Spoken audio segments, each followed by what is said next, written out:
Okay? So with that, what better way to start the afternoon than to bring up a real expert in robotics and someone who's had great success, Dr. Ed Olson. And with that, I'll just turn it over to you, Ed. Thanks, Andy. Hi, everybody. That's always kind of a nerve-wracking thing because now the expectations are higher. I like it much better when the audience is like, oh, here we go again. So I'm Edwin Olson. I'm a professor at the University of Michigan in the computer science department. So as Andy said, I'm going to be talking about Team Michigan. So let's lay the groundwork a little bit. In 2001, there was a congressional mandate that a third of all ground combat vehicles needed to be unmanned. That was a big thing. Nobody really knew how we were going to do it, and DARPA, the research arm of the military, decided to step in to help develop some of these technologies so that we could get things going. And they sponsored a series of grand challenges. The first one was in 2004. This was a desert race where the cars are driving out in the desert and they complete a little loop. How many of you saw the Nova special for this? Yeah, a handful of you guys. Right, so the 2004 one didn't go so well. The winning robot, which was Carnegie Mellon, was made at 12 kilometers out of 240 kilometers, at which point it was up on top of a ditch, spinning its wheels, not getting traction until the wheels actually caught fire, and so that was kind of not a great start. Undeterred, DARPA said, well, let's try it again in 2005. It was a slightly shorter course. But the amazing thing is, just over 12 months later, we went from a pretty miserable failure to 5 teams finishing the desert race. This is fantastic progress over just a course of a year. And just to give you an idea of what was going on, these cars don't have drivers. They put in a USB stick which says where you want them to go, and they drive along this desert course, avoiding obstacles, not falling off of cliffs, things like that. All right, so that's exciting. Still a lot of stuff that wasn't attempted in 2005. So in 2007 came the Urban Challenge. In the Urban Challenge, we added for the first time moving obstacles. So now cars would have to deal with other cars as they're driving. In fact, there weren't enough robots around that were able to do this, that they brought in stunt drivers from Hollywood to man these little reinforced Ford, I don't know, some sort of car, a Taurus, or whatever. I mean, imagine a car that they've gutted everything flammable out of and put in a steel roll cage. And a person, yes. So anyway, 2007, now we have these cars obeying the rules of traffic, going up to intersections, waiting their turn to go, parking, running errands, and it's exciting. So DARPA says, fantastic, 6 teams finished, problem solved. 3 years later, it's 2011 now actually, we can look at the field and see how are robots actually used. We can look at search and rescue type operations, we can look at military type of operations. And what we find are a bunch of guys with their hands and faces buried in little operator control units, controlling these robots around. Now, that's a problem. Right? So this technically helps us meet the mandate of a third of all ground combat vehicles being unmanned because there's no man in this thing. But what we really need is autonomy. And why do we need autonomy? Well, controlling a robot by teleop is hard. You guys in FIRST probably know how hard it is to get the joysticks just right at the right time. It's very hard. Requires a lot of people. I've been told that there are between 2 and 3 people minimum per iRobot, per PackBot in the field. That's a lot of people. You take those 2 things in combination, that it's hard to do, takes a lot of people, and it means that using these robots is just not workable in the real world.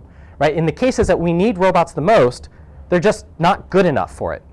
So why aren't we seeing more robots in the Fukushima area? You know, it's a good question. So the question that we would ask ourselves is, what went wrong? Here we were, 2007, we were patting ourselves on the back, saying, we've done it, we've built cars that can drive through a city, and now it's 3-4 years later, and we're still joysticking robots. Why didn't that technology transfer from Urban Challenge to the real-world robots? Well, I think there are 3 main problems. The first one was that these systems relied too much on GPS. Right? In the real world, we care a lot about having robots operate in new environments they've never seen before, environments that might be indoors or where GPS might be actively jammed by the bad guys. Or imagine a situation like the September 11th event, where you're in an urban canyon. GPS performance as a search and rescue in that pit wouldn't work very well. So we need to be able to build systems that don't rely on GPS. In a military context, that's also important because we can't rely on the bad guys telling Google Maps where they planted all the bombs. The other issue, it's a little more subtle, is that robots work for people. In the DARPA Grand Challenges, what happened was they take a USB stick, they put the USB stick in the car, and the car goes and does something for 6 hours. Right? In the real world, whether you're talking search and rescue or military, there's a human somewhere who's going to want to be able to inject their own intelligence, their own understanding of the problem, and be able to redirect that system as time goes on. We want to keep that human in the loop so that we can take advantage of how smart people are. So the goal of a system like this should be to minimize the human's workload, not to take them out of the loop entirely. We want to keep the human in there because humans are smart. The third aspect is that the DARPA Grand Challenges ignored the multi-agent aspects. A lot of the promise of getting large teams of robots to work together is the fact that you've got a large team of robots, right? So how do we build a team of robots that's going to work together to solve these problems more efficiently? So you add all these things together, and you're brought to the new Grand Challenge in Robotics, which was the MAGIC 2010 competition. This stands for Multi-Autonomous Ground, and then there's a silent robot, International Challenge. All right, so this was organized by RDECOM, which is the the research agency within the Army. So these are the guys who are actually trying to make this system work. The goal here was to explore and map a 500 meter by 500 meter area. So this is kind of a state fairgrounds sized space, indoors and outdoors. Right? And we start off with no GPS waypoints, no Google Maps of this area. How can we explore in and outdoors of everything, looking for interesting objects, looking for people, streaming all of this information back to a human so that the human knows what's going on. It obviously has great search and rescue applications. It also has great applications to the military questions. All right. Cool thing about this competition is that human operators are in the loop. Right? Humans are really smart. We want to be able to take advantage of them.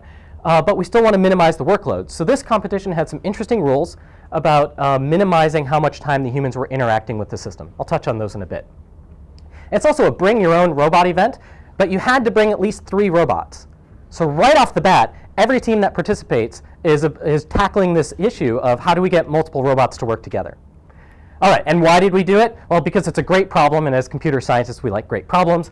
And the fact that there was over $1 million in prize money was a mild inducement as well. Okay, so what are we supposed to do? We're supposed to go out into this environment, build a map, looking for interesting objects as we go along. So there are a couple of interesting objects. This is a little red trash can. It's a representative of an improvised explosive device. There are a number of rings painted on the ground, which we didn't know were going to be painted on the ground. But if the robot stumbles within too close of one of these red buckets, the red bucket detonates, and you lose that robot. And actually, you lose every robot within a 30-meter radius. So we don't want to do that. What we want to do instead is to see this object from a distance, go between the first and second ring, and then point a laser indicator at it, basically showing that we could see it, and if we had a bomb neutralization device on it, like one of these high-pressure water jets, we could deactivate the IED safely. Of course, in the real world, bombs aren't red trash bins. We tried to convince the bad guys to do that. They didn't go for it.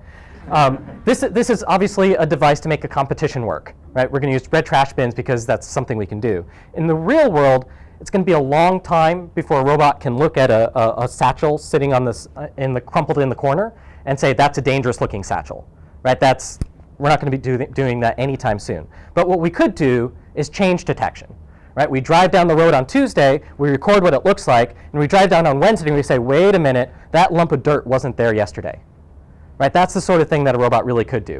These red buckets are just proxies for that are a little more competition friendly. Okay, in addition to red bombs, we have bad guys and good guys, conveniently color-coded again for the same reasons. We don't want to get too close to the bad guys because they also blow up. And the good guys, we want to protect at all costs. So in fact, if you cause harm to come to one of the good guys in this competition, you lose all of the points for that entire round. So no messing around. We don't want to hurt good guys. All right.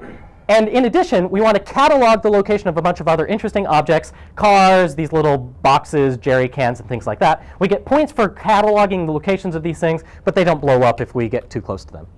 Okay, this is actually a video of one of the bad guys getting too close to one of the teams, and he's radioing in that he's just deactivated that robot. Okay, that's the contest in a nutshell. What did the actual timeline look like? Well, the contest was announced in July of 2009. It was an open call. Anybody in the entire world could submit applications to this, and we got 23 applications. In October 2009 was a technical round of competition. So we write a proposal, we describe what we're going to do, we talk about the algorithms, the system design. Basically, we do all the work that we can without actually building, if we can help it. And were these just university teams, or could you be a non-university team? Open to universities, military contractors, you name it, anybody at all. Yep. There were restrictions on being able to use ITAR restricted stuff. But that didn't restrict several military contractors from participating.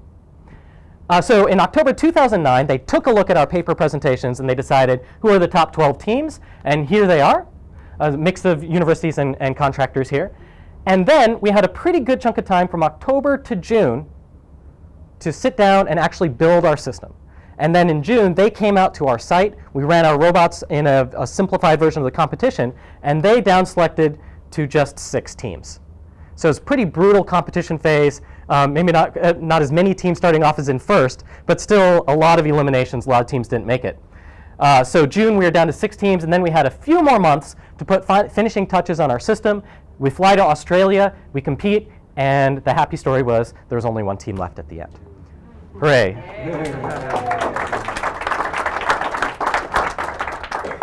So we got to bring home a check, one of these big novelty oversized checks, $750,000 for first place. So there's money in robotics. I wish I'd been able to keep it. All right, let's dive into the contest.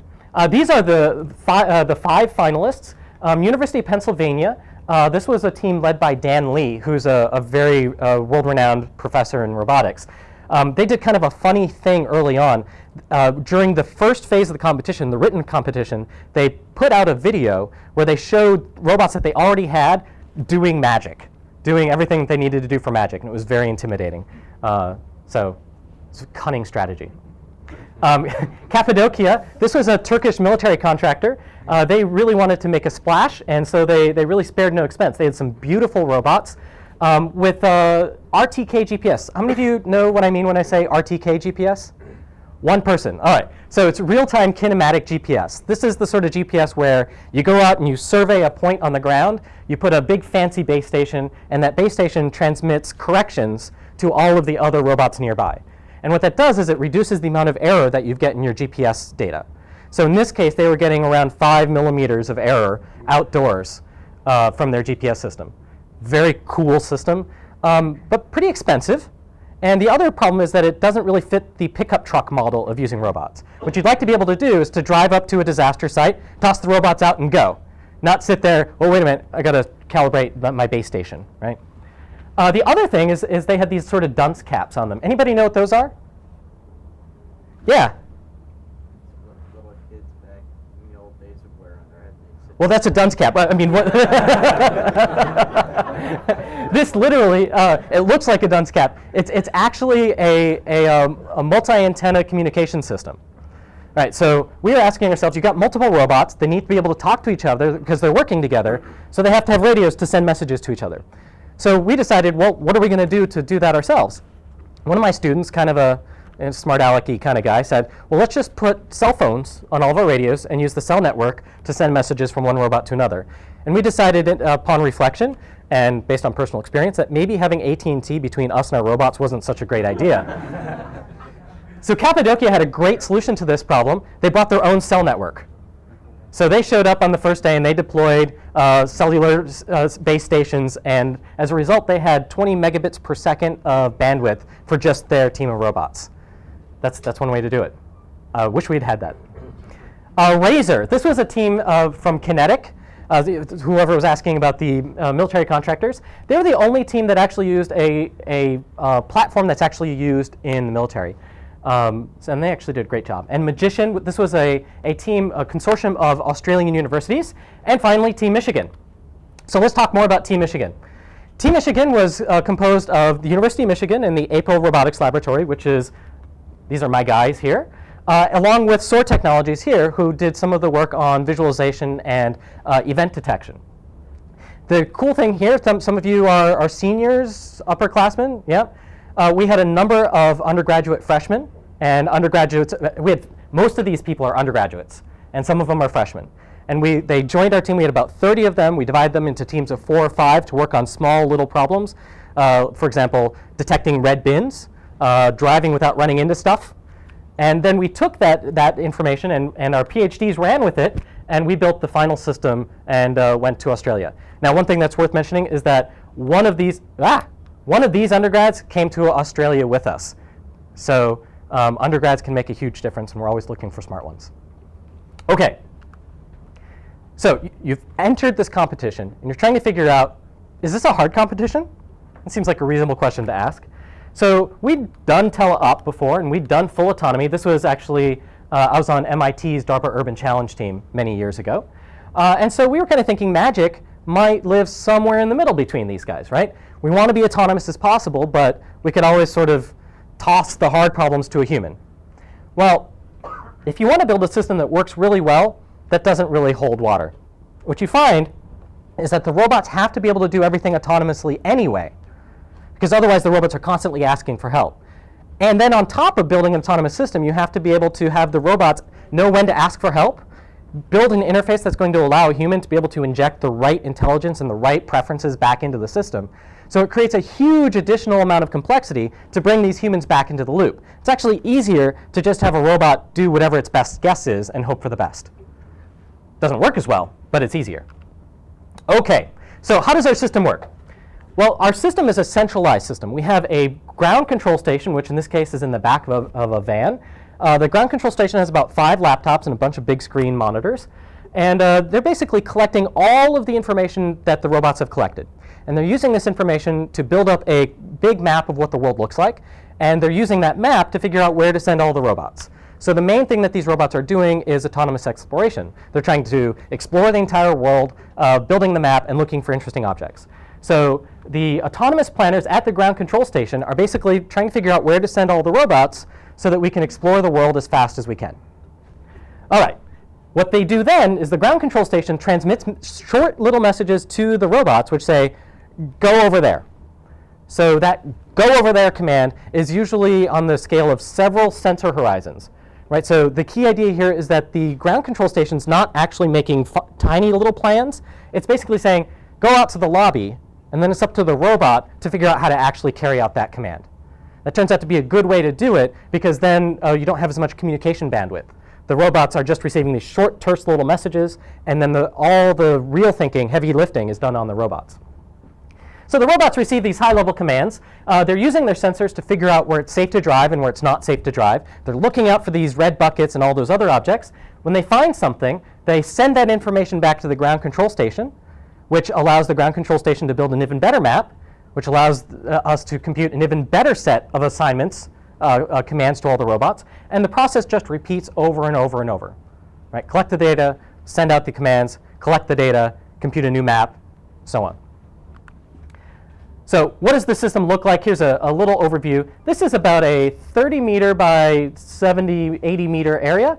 A human operator has taken the user interface and drawn a gigantic rectangle and told the system, tell me everything there is to know about this space. So then at that point, the humans stand back. The robots are dividing up the area amongst themselves, sending robots off in different areas, trying to figure out how to efficiently explore. 3 goes around this object to the left. The rest of the robots go around to the right, as you can see. They're collecting sensor data. That's the little blue blobs. The sensor data is coming back, and it's kind of like doing a photo mosaic. So you've got all these little tiles of maps, and we want to lay them all on top of each other to build a good, coherent global map. And you can actually see the optimization process kind of jiggling things around to try to make that mosaic better. To give you an idea for scale, this little blob right here is a car. So we did this in about 10 or 15 minutes. With almost no human interaction at all, which is pretty exciting. So that's our system in a nutshell. I'm going to show you a lot more about how this works. So the first thing that you realize when you're designing a system like this is that I'm going to need some robots. And so we started off with some robots that I appropriated from MIT when I left. Tech transfer, yes. So these are, we call these robots splinters because they're made out of wood. And they're really fine robots indoors, but they're terrible outdoors. We've got 2 big wheels and a little caster out here, so you get them on any sort of rough terrain, and it's just a disaster. So we quickly realized that we needed something a little better. So in February of 2010, we started playing around with 4-wheel drive robots. In this case, this is that pegboard that you can go to Home Depot that you hang your tools on. So this is a piece of pegboard, lots of duct tape, lots of zip ties, and lots of hot glue. We slapped this thing down together, drove it around with spit and baling wire, and it seemed to mostly work. So what we did is we designed our first rapidly manufacturable version of this robot. So what you can see here is that we've got the same sort of drive concept with a bucket to throw all the laptops and stuff. Didn't all quite fit, right? That's there are always bugs in the process. And this is made out of wood, again. So wood turns out to be a great material. It's strong, it's light, it's easy to machine. In this case, we take a pile of wood, we put it into a laser cutter. The laser cutter goes around and cuts it out. And then we assemble the robots like jigsaw puzzles, just adding glue in all the joints, slap in the motors. In fact, you can tell it's wood. This little stuff here, that's a little fire. Yeah, the wood burns when the laser lingers too long on it. So that was fun. April 2010, we're coming up on the site visit at this point, and we've got a robot that sort of kind of works. So very rapidly at this point, we've got the drivetrain coming along very nicely. We're able to iterate this design. It's all in CAD. Every time we make a new change to our robots, we just take a new pile of wood to the laser cutter, print out a new set of robots. So having this investment in being able to rapidly manufacture these things allowed us to iterate on our design extremely rapidly and to fix bugs. So for the site visit, we had a fleet of 5 robots, which worked pretty well. And then we fixed a few more bugs, and we ended up making 24 of these robots. It's a lot of robots. All right, so here's a question for you. What do these 2 platforms have in common? 4 wheels. They have 4 wheels. Yeah, what about those wheels? Same run. They're exactly the same 4 wheels. Right, so we're trying to figure out how to make a reliable drivetrain, something that's maybe not so foreign to the first guys, right? You don't want your wheels falling off. So we figured, who makes reliable drivetrains? And we thought, lawnmowers. So we actually took a field trip out to Sears, and we're crawling around on looking at the drivetrains for the Sears, and we liked what we saw. So we made a call to the Sears warranty hotline and said, we'd like to order some replacement wheels. And they said, well, I'm sorry that your lawnmower didn't work for you. How many replacement wheels would you like? And we said, 80.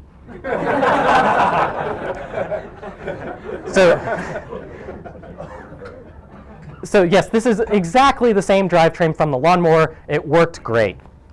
Okay, so this ability to iterate really helped us a lot. You recognize our sort of ill-fitting robot. This is where we learned about set screws and how set screws shall not be used on our robots henceforth. C-clamps are much better. Right? And then this is a video that we recorded in June as part of the site visit. So what you're going to see is the robot is going to drive up. The organizers were fascinated with ramps and newspaper for reasons we've never really figured out.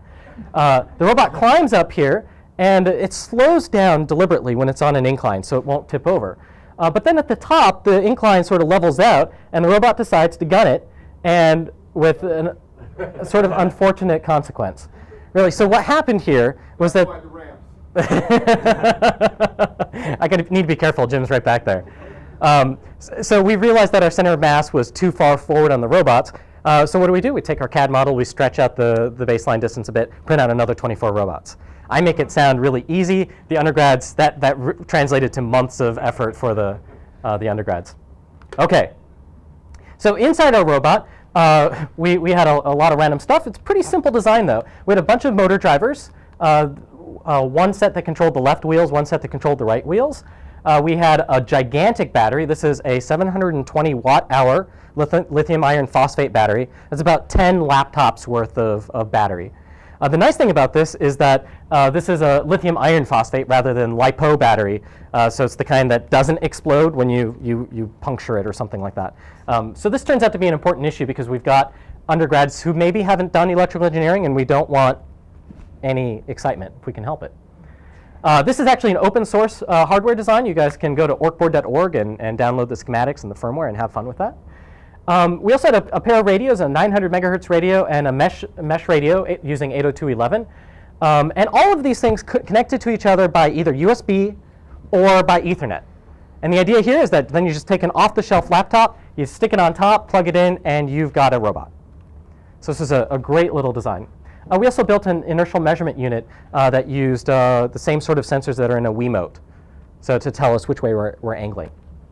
Okay, so how am I doing on time? Doing okay. All right, so let's talk a little bit about the ground control station. So one of the things that we are trying to figure out is we're allowed 2 humans. We want to minimize the amount of time that those humans are interacting with the system. What's the right way to have 2 humans interact with a team of robots? Well, the first question you ask is, well, how much can one human control 14 robots? Well, we didn't know the answer to that. So we kind of scratched our heads and we said, well, you know, there's this game called StarCraft. How many of you played StarCraft? A handful of you.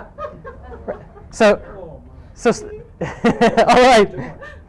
So StarCraft is a computer game that actually matches the Magic competition pretty well. You are a human commander in charge of a bunch of units, and those units individually are capable of some basic autonomous tasks. So the question is, how many of these semi-autonomous agents can one human manage? Well, about 100 to 200, right? No problem. So why is it hard in the real world? Well, the real world is hard because underneath it, we can't maintain this God's eye view of the universe. Right? If we had the God's eye view of the universe, one human can easily control 100 robots, assuming the robots have just the tiniest little bit of intelligence. So that really formed our strategy for how to control this team. We had one operator whose job it was to basically play StarCraft. And the other human whose job it was to make sure that the data he was seeing maintained its coherence, that it was all consistent and in a single consistent global coordinate frame. So over time, this sensor operator, we would imagine his job's going to get less and less and less as robots get better at sensing and understanding the environment. The human commander will stay, though. All right, so the other thing you'll notice here is that the humans here are standing kind of away from the keyboard. The way that they measured how much our humans were interacting with the system was that they literally painted a line on the ground. And every time one of the humans stepped across that line, they used a chess clock and timed how much time you were across that. They take the total number of seconds that you're across the line, multiply it by a big number, and subtract that from your score. Right? So you really want to be standing back across the line, which is why every team invested in large monitors. Right? So you could still see what was going on from a meter away. So when we actually interacted, we had to step across. I tried to get undergrads with longer arms, but yeah, people proposed a brainwave activated and a bunch of crazy stuff. The judges were wise to all of this, and no shenanigans. Okay, so the other thing that we did, what I wanted to say was that this approach was a lot different than some of the other teams. A lot of the other teams basically said, I have N robots, I've got 2 humans, so one human's going to control half of them, and the other human's going to control the other half. Right? So they basically just split the load between the 2 humans, which shows to me that the humans are really being underutilized. Right? One human really can control a large number of agents if we can maintain that consistency. The other thing that we realized is that let's suppose the system's working perfectly. A lot of the time with 14 robots, absolutely nothing interesting is happening. Right? The robots are driving from one place to another, and you're just kind of sitting there and waiting. But you as the operator, it takes cognitive effort on your part to look at the data coming from a robot and to say, that's not interesting. Right? And with 14 robots, you'd be saying, boring, boring, boring, boring. And you'd be cognitively exhausted looking at all of these boring things going on. What you need is a system that's going to be able to look out at the world and say, this is something that's worthy of the human operator's attention. And you bring that up asynchronously and throw it in the operator's face. Hey, you, pay attention. I've just found one of these red buckets. What am I going to do about it? And so we built this interface, which turned out to be really great in terms of reducing even further how much work our human operators needed to do. They could just stand back, and as long as the screen was blank, everything was fine. Something would pop up, they dive in and address it. Okay, so let's talk about how the system really is put together. The main thing that our robots are doing is exploration. So we take our system of robots, and we're doing something called frontier-based exploration. The idea in frontier-based exploration is that we divide the world into 2 parts, the places we've been and the places we haven't been. Now the boundary between these 2 guys is called the frontier. So the basic step in our little motion planner's dance is to take a robot and send it to a point on the frontier. Take another robot, send it to the frontier. And just keep wash, rinse, repeat until we've explored the whole space. And you can. From StarCraft. What's that? Also from StarCraft. Do they use frontier? Oh, yeah. All right.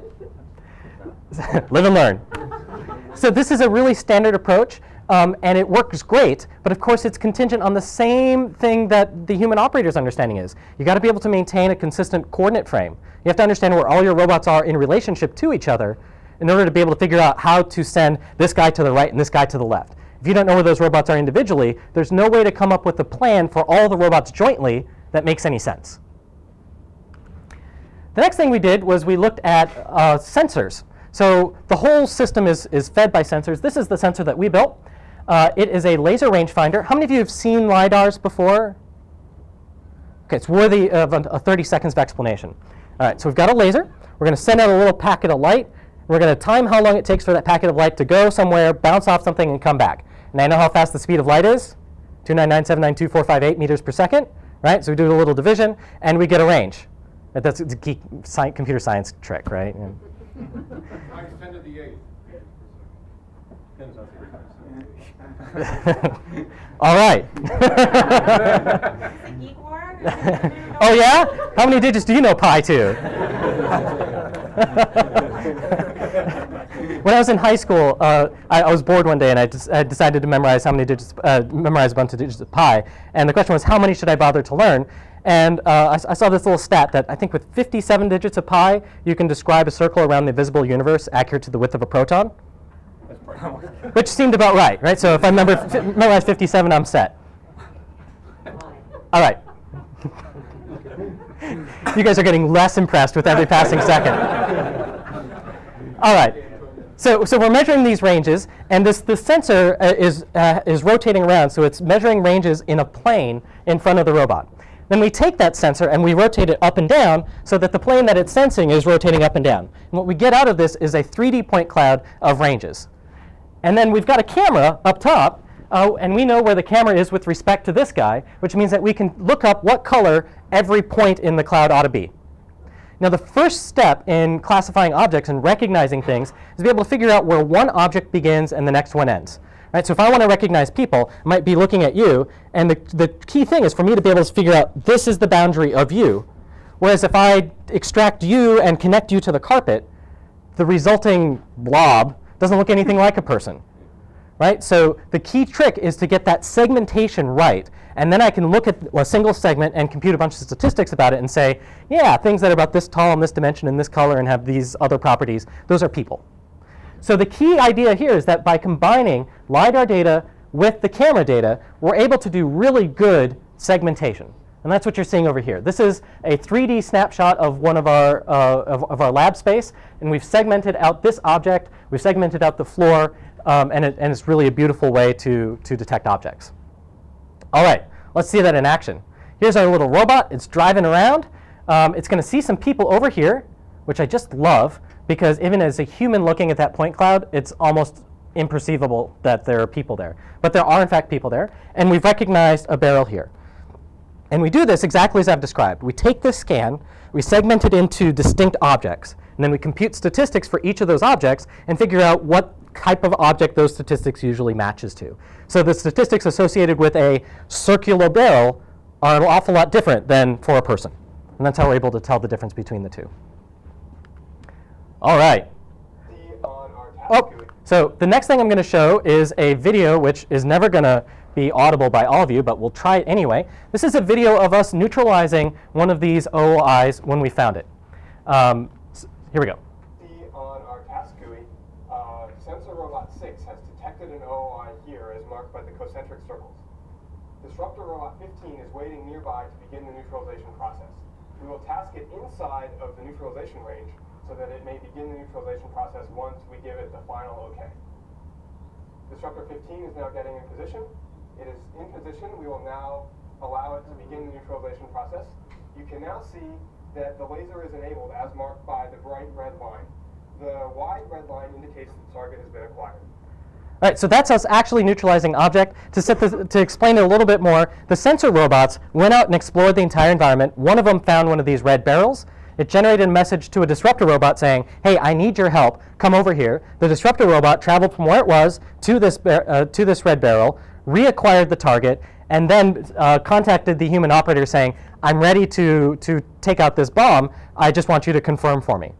So basically, one mouse click later, without the human operator doing anything, we get this indication that we're ready to neutralize a bomb. The human operator says, go up, proceed, and then we're done. So it's a cool system. And this is what that looked like in real life. This is one of our disruptor robots. And for those of you who are close, maybe you can see that there's a bright little spot there. We've got sort of a cat toy grade laser pointer pointing at that target. That's how it's supposed to look. All right. So the real heart of this problem, as I've alluded to several times, is maintaining this consistent global coordinate frame. We have to be able to do that in order for a human to be able to play StarCraft. Right? We have to do that in order to be able to plan efficiently between different robots. So let's talk a little bit about mapping. So how do robots build a map? Well here's my, this is called SLAM, Simultaneous Localization and Mapping. And here is a 30-second overview of what SLAM is all about. So the robot starts over here. It's driving around.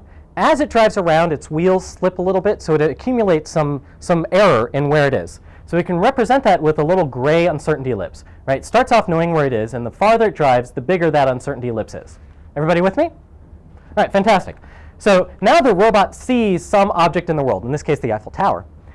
So that's great. Later on, it reobserves that same Eiffel Tower. Well, we know a happy thing about the Eiffel Tower in that there's only one of them, so this Eiffel Tower must be the same as this Eiffel Tower. Therefore, I know that my map needs to be rejuggled around so that those two images of the Eiffel Tower are in the same place. Right? So the idea here is that we can warp this trajectory around so that the Eiffel Towers are in the same place. For those of you who are a little more math inclined, another way you can think about this is that there are now two ways of computing the location of this red triangle. The first one is to go all the way around and to follow the trajectory that we got when we drove there. The other one is to take the shortcut through the Eiffel Tower. Right, so you can think about this in terms of we've got a bunch of quantities that we want to know. Where were the robots? Where were the features? And a bunch of constraints that determine how these things are related to each other. The more equations we have in comparison to the number of unknown variables we have, the better solution we're going to be able to compute. Right? So if we want an overdetermined least squares system. We can talk more about that offline. I don't want to bore you here. We only got 10 minutes left anyway. So the real question is, how do we get these extra edges? This is the key. The more edges we can add to this graph, the more constraints, the better our map is going to be. So how do we get these? Well, we start off with just the odometry. So we had a skid-steered vehicle here. This little cartoon is supposed to show you that as a four-wheeled skid-steer drive vehicle, our odometry is going to be terrible. The wheels are going to have to skid in place in order for us to turn. And that means that the robot, by looking at how far the wheels have rotated, isn't going to have a good idea of how much it's rotated. All right, so what we did instead is we put in an inertial measurement unit. This is something we built in our lab. It's also an open source project that you can go to our website and download and play with. And this is just a video of me taking one of these things and kind of twirling around in my hand. What this gives us is a graph that looks like this. Right? We know where the robot was at various points in time as sort of a function of how far did it move at each point in time. At this point, there are no loops. Right? So this means that our map is going to be pretty lousy because we've got no loops. Loops are good. So where do we get the loops? Well, we get the loops in one way by looking at these 2D barcodes that are on all of our robots. So those of you who've played with QR tags and things like that before, it's the same idea, although this particular system is designed for robotics. It encodes a lot fewer bits in each of the tags, but is really robust. Right? So you can detect these tags from huge distances with bad viewing angles, bad lighting, you name it. And what this allows us to do is when I'm robot number 7 and I see robot number 12, I see robot 12 and I say, hey, that means I know where I am with respect to robot 12, which adds an edge in the graph of all of our positions. Right? So the more that our robots can see and recognize each other, the more loops we get in this graph, and that's going to lead to a better map. This is also an open source project. You can download this. It's pure Java. It's been really popular. It's being used at Rice University, Carnegie Mellon, and I think a couple other places too. So it's a great toy. The third method that we use to add these edges, to make these loops, is map-to-map matching. So imagine that we've got a robot down here. It's driving down an indoor corridor, and then it gets up here and it comes back down and it drives back down. And along the way, it accumulates some navigational uncertainty. And so that means that the images of the walls that we see going up don't line up with the images of the walls that we see when we go down. What we want to do is take those two and pull them into alignment to look something like this. So the idea here is that the ground control station is getting these little tiles from all the individual robots. So the robots are taking these cross-sectional views of the world, sending them back to the ground control station. The ground control station is trying to make these all align with each other in a reasonable way. All right. Now the key problem here is if I hand you this set of tiles and we want to build a mosaic out of it so that they all sort of form up a consistent world, how are you going to do that? Right? How do you make that a fast process? So the previous best method for doing this could do about 50 matches per second, which is not bad at all. But it's not fast enough when you've got 14 robots throwing these tiles at you at about 5 hertz. Right? Every second you've got 5 more, and you need to match that one to all of the maps that you've ever received previously. Right? Very quickly, that's more than 50 per second. So the standard way of doing this is called iterative closest point. It's a really cute algorithm. The idea is that we want to take these red points and line them up with the blue points. Nice thing about that is if I can do that, I can also tell you how the robot must have moved between acquiring the red scan and the blue scan.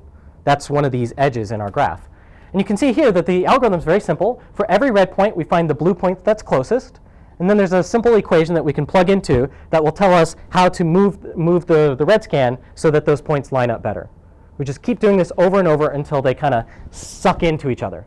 Everybody, does that make sense? All right, great. Problem is, ICP doesn't actually work. So here's another case where the initial alignment, the red points are up here and the blue points are here, was a little bit farther away. And so ICP gets stuck in a local minimum. Right? These points are getting drawn to this blue point instead of these blue points over here. And it doesn't matter how long we let this process keep running, it's never going to get unstuck.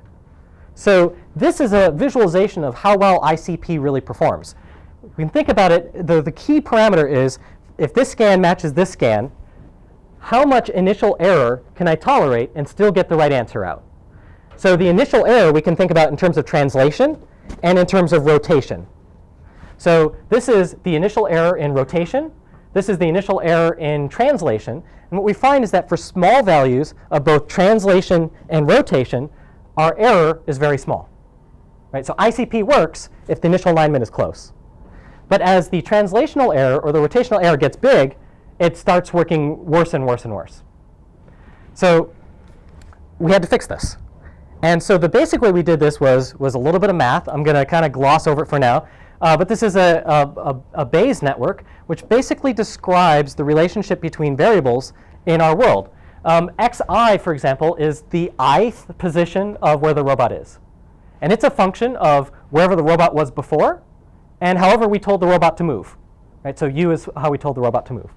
Z represents the observations that we've received from the robot. And z is a function of where we are in the world and what the world looks like. M is for map. So this is a sort of formal description of what the problem is we're really trying to solve. And we can write this down as a probability, throw some math at it. And the short version is that we can turn this into a 3-dimensional search where we're considering all the possible translations and rotations that make these things line up the best. We get something that looks like this. So this figure here is showing a 3-dimensional volume of all the possible translations and rotations trying to line up these red points with the blue points. And we can find, so one of these tiles here represents some fixed rotation, and then all the translations. And then we try a different rotation and try all the translations this way. So what we're doing is we're looking for the bright spot in this little 3D volume. And that bright spot is going to correspond to the best alignment of these two scans. That bright spot in this case is found right here, which corresponds to this alignment of the red and blue points. How many of you have I lost you guys? All right, fantastic. All right, so the key game here is to make this work fast. And so I'm going to mostly skip this, but there's some really nice computer vision algorithms that we can adapt for this that are based on looking at this matching problem at multiple resolutions. So we're basically going to try to find an alignment at very low resolution and then keep zooming in and fixing it up and fixing it up and fixing it up. And what this means is that whereas before our method could do about 50 matches per second, this approach here allows us to do 500 matches per second. And that turns out to be the single most important technical piece of why we were able to keep our map in one coherent picture, because we're able to try more of these alignments per second, which allowed us to produce a better mosaic of the world. Okay, so this is basically the figure from before. If you use the algorithm that we just talked about, you basically end up with this flat volume. It means that it doesn't matter how far off you are initially, you're going to get the right answer. That is huge in terms of reliability. Okay. The next thing that I want to tell you about, just another little technical piece, is transmitting these maps, these tiles that the robots are sending back to the ground control station. We have to send them over a radio. And the radio has a very limited amount of bandwidth, in our case, about 10 kilobytes per second. Right? So if you divide that by 14, the number of robots, you're at about 700 bytes per second, which is circa 1990 analog modem speed. Right? So 700 bytes per second. Oi. So how do we actually do that? Well, the idea is to take these tiles and to compress the heck out of them. Right? So how few bits can we possibly use to transmit these tiles? And the idea is really simple. If we think about the maps as a binary image, a black and white image, we can consider what the probability of this guy is in terms of what the 4 previous pixels were for it. Right, so it's a predictive model that says, hey, if this guy was white, white, black, white, then this guy is going to be white with probability 0.8. So if we can build a good model that predicts the value of the next pixel, we can use that, turn that into a compression algorithm. Specifically, what we do is arithmetic encoding, which is very cool, but I don't have time to go into. But here's basically the results. If we took our terrain maps and fed them to gzip, or your favorite household compression algorithm, you're going to end up with an average compression size of about 380 bytes per tile. Using the method that we came up with, we're 1/3 of that. Right? So we're able to support 3 times as many robots by using this compression scheme than without it. So so the first trick that I showed you was why we could keep the map consistent. This is why we're able to run 14 robots at once without running out of bandwidth. Okay, how about for some fun? The competition itself was divided into 3 phases. This is the first phase, which is about 250 meters by 250 meters. This was a good time. We sent our 14 robots in and we built this map. We found 5 of the 6 red objects.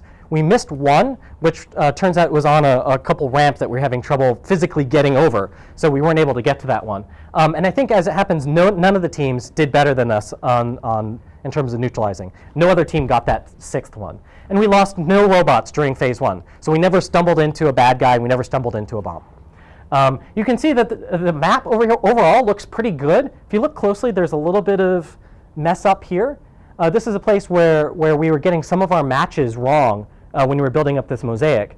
And this is where it was really useful for us to have a human in the loop who was able to say, no, that's not right. Computer, stop what you're doing. Go back and try it again. Right? So the human was able to say, system, you're screwing up. Stop it. Do it again. And that was huge. Right? Without a human in the loop, the robots would have just diverged and it would have been the end of the game. All right, phase 2 was a little bit more interesting in that we have some moving bad guys. Moving bad guys in this case, we can't get too close to them without something bad happening. So our robots are basically exploring, staying out of the way of these bad guys as they walk around. Now what's going to happen is the good guys, the robots, are going to position themselves over here, there they go, until they can neutralize the bad guy. And once the bad guy has been neutralized, the robots can swarm out and continue exploring that space. Now they're going to do the same thing over here. They're going to stay out of the way of this bad guy and then position themselves so that they can start tracking him and then neutralize him. Now the cool thing is the human operators at this point are worried about this stuff. Right? This is complicated. There's a lot going on. Meanwhile, the autonomous exploration system keeps sending Robot 8 up and down these corridors. So while the humans are busy doing something that requires a human's smartness, the autonomous system is continuing to make good use of all the other robots to explore the other space. Now what's going to happen here, oh, we got him. And so now the robots swarm out and explore the rest of the space. Did you know how many bad guys were there? In this case, we did know once the phase started how many bad guys there were. And so there's a kind of a cool thing that happens here. We're building up a pretty nice map. Again, this is a huge map. In the scale of all robot maps that have ever been built, the maps built as part of the Magic 2010 competition are about an order of magnitude larger than the maps previously built. So an interesting thing happened right here. Robot 11 came down, and it actually made a mistake about where it was, and it tried to pull this section of the map into this section of the map. And the consequence is that these hallways are actually straight hallways. Right, and they don't have this sort of twist in them. And you can see the computer, in building this photo mosaic, is trying to explain all of the information that it's got, including this mistake. And the way it does that is by, you lost it, but maybe you saw it, is by twisting the hallways around so everything lines up. Now, that's a mistake. We don't want that to happen. But our algorithm made fewer mistakes than the other teams. And that's why it works. OK, that brings me to the third phase. The third phase was a little bit of a different story. So in the third phase, we had a good guy and a bad guy basically walking up and down a long hallway, basically holding hands. And so the problem with this is that you can't do anything about the bad guy when there's a good guy within range. So what you had to do is you had to sort of race down behind these guys, sort of running down this gauntlet to get to the other end where there was a little cubby hole where the robots could cower until the good guy and bad guy went different ways. You could get the bad guy and then proceed through the rest of it. Now this was hard because it took there was a long distance where the robots had to cover in a very short window of time. And if anything went wrong, the robot might get stuck somewhere and then they'd be in the wrong place at the wrong time when the bad guy came back in. So this reminded us of a scene from The Simpsons. Some of you watched Simpsons? Yeah. So there's a scene where Bart and his friends, they're making lemonade, and those are us. That's us, the good guys. And the evil kids of Shelbyville have taken the lemon tree, and so they're about to venture into Shelbyville to retrieve this lemon tree, and that's kind of how we felt going into phase 3. Here's a clip from that.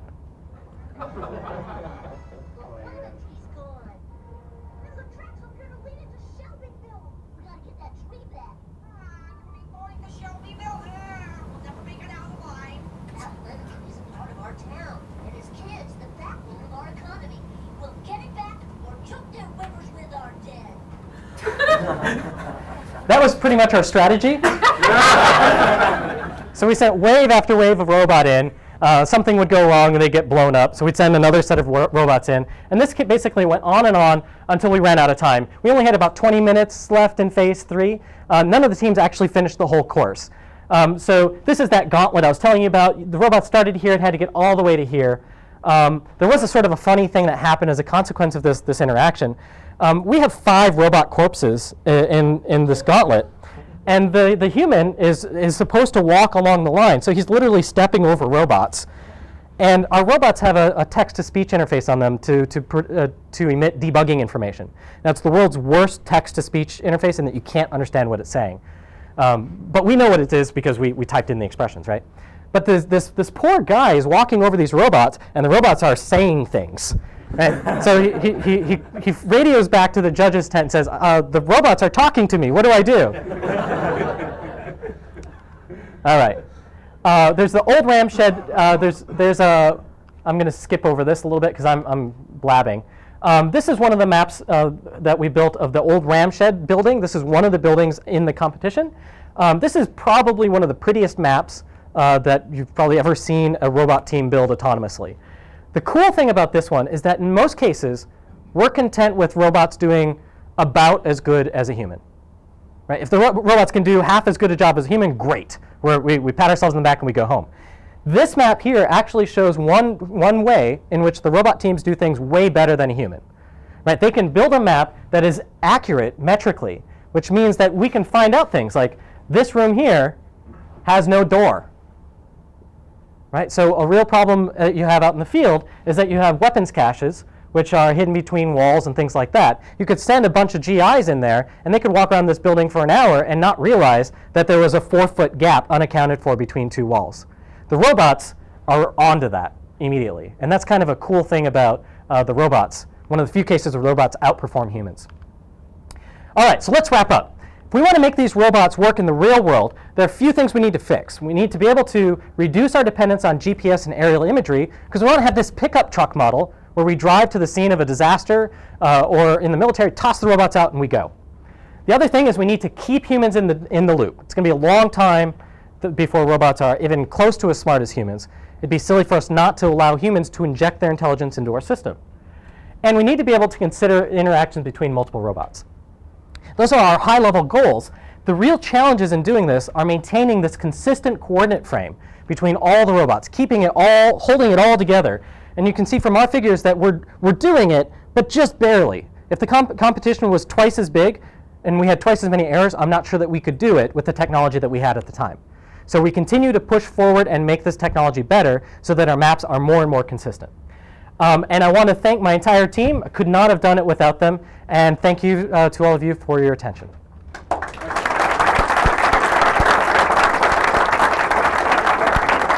Happy to. A couple of questions for Ed. Sure. I was curious, how much computation is happening on the bot versus on the ground station? Yeah, that's a great question. So how much computation did we do on the bot versus the ground control station? We made an engineering choice early on that we wanted the robots to actually be kind of dumb. Right? The reason for that is pretty simple. So, but we know that the more complicated the algorithm is, the more likely it is to misbehave. And we wanted all of the algorithms that were prone to misbehaving to be on the ground control station where a human could keep an eye on them. So what we did is we put all of that sort of stuff, the complicated loop closing, this photo mosaicing, on the ground control station where a human could make sure that nothing was going wrong. The robots themselves had a very limited vocabulary. They basically had about a 25-second memory, and they would try to plan a path subject to that 25-second memory. So being told to go there, they would chug along, and meanwhile they're starting to forget what was behind them, and they just keep chugging forward and forward and forward. So the robots themselves were very simple. We tried to put all of the real intelligence on the ground control station. You talked about the fact that you had the 2D barcodes that the robots could look at each other and determine where they were, and that there's multiple sets of data for determining where you are, ways to compute where you're located. When two robots look at each other and one says, I'm here, and the other guy says, well, I think you're there, and he says, you're here, and he says, well, I think you're there. Mm-hmm. Who's right, and how do you resolve the difference? Yeah, so it would be unresolvable if you believed all of the robots absolutely, because then you've just got a contradiction, as you're saying. So what we actually do is we assign a confidence measure to every single observation in the system. So the robots, as they're driving forward, they're actually accumulating very low confidence measures from their odometry. When they see each other in the camera, that's a very high confidence measurement. So basically, we try to find an alignment of the map that distributes error preferentially over low confidence measurements and trusts the good ones better. Great question. Sure. This morning we talked a lot about collaboration, and you mentioned on several points, I think it wasn't heard completely, about an open source component of what you did. Mm-hmm. Can you speak to that a little bit and how you think that might also help push what you're doing even farther fast? Yeah, so absolutely. Open source is a big part of our lab's philosophy. Almost all of the, well, not all of it yet, but a lot of the code that we've used is available from our website now. And the reason for that is that these systems are really hard to build. And for a lot of people, you're not going to be necessarily interested in getting down into the low-level guts the way that we in our lab are interested. So one of our products is to produce modules which other people can use. If they're interested in building behaviors on top of that, they are able to suck in our pieces and build on top of that. And you benefit too. So, as they improve things or come up with other ideas or other uses, that comes back to you as an open source thing too. So you benefit from having it open. Yeah, absolutely. So in practice, we don't get a lot of code back because most of the people who use this stuff want to use it because they don't want to go there. But the other thing it does benefit us in terms of is citations and people recognizing that our lab is a good place to go, which helps us attract better students in the future, and and write better papers. In the back. Yeah, what kind of PC platform or controller platform did you use on the robots, and what kind of operating system? So we used a couple different pieces. For all of our real-time control, we used an embedded controller based on an ARM Cortex-M3, running a real-time operating system that we built in-house. All of our soft real-time was running on a stock Lenovo laptop, a T410, running Ubuntu. It's hard to beat a laptop for a cost-effective computation platform. It's got an uninterruptible power supply, it's got a built-in debugging console, and they're cheap. Great. Well, Ed, I really want to thank you and congratulations. Thank you. Thank you.